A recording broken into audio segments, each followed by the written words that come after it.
Hello, I'm Robin. Welcome to Bookspin. A Planet Named Shayol was first published in Galaxy magazine, October 1961. And this is one weird and trippy story. Now, I keep saying that's nothing surprising really for a Cordwainer Smith story, but this one really pushes the envelope in its weirdness. Apparently, Dante's Inferno was a big influence on his story, and you can definitely see this because it basically presents a science fictionalized vision of hell, full of surreal and nightmarish imagery. In fact, I would say that this is probably the most horrific of all of Smith's stories that I've come across.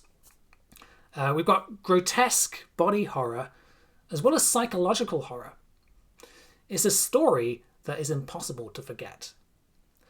Throughout the story, we follow a man called Mercer, who is sentenced by the Empire to exile on a penal colony world called Shayol.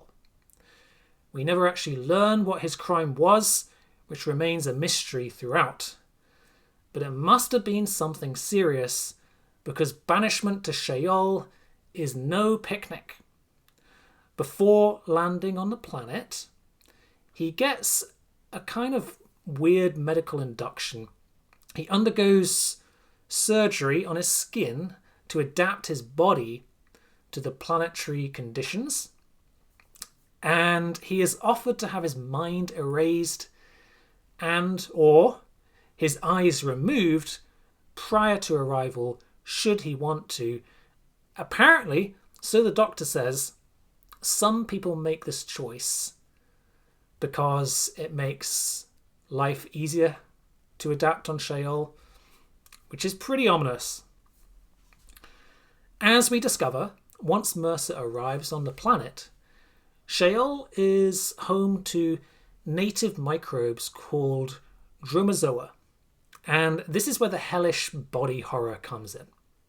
Dromazoa cause the people who come into contact with them to grow extra body parts in hideous and bizarre ways, which are then harvested for medical purposes across the Empire.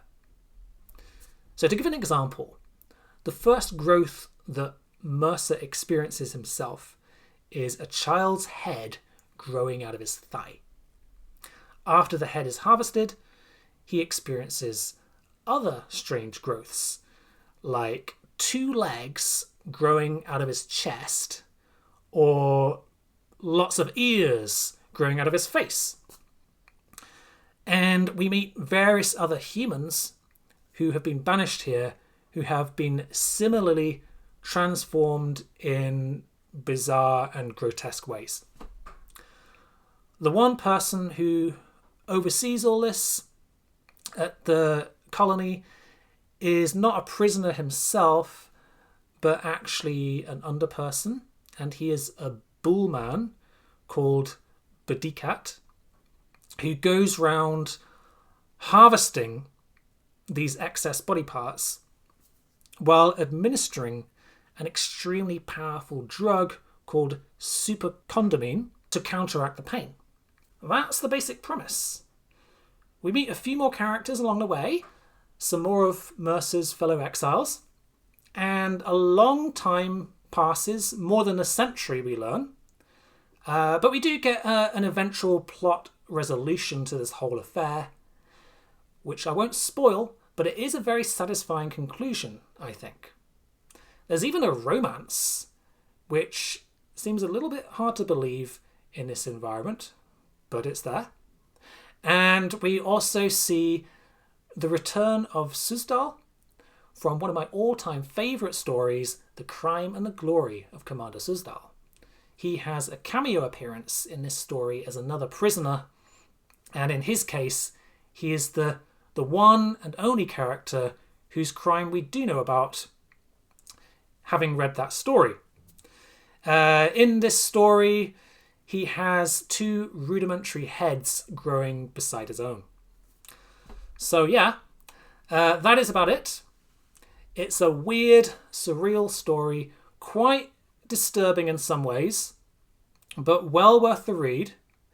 It's got some of the most memorable, trippy, and horrific imagery you will ever come across in Cordwainer Smith's fiction. But apart from that, it's also a well-crafted, polished story with a fantastic sci-fi horror premise. Definitely worth a read.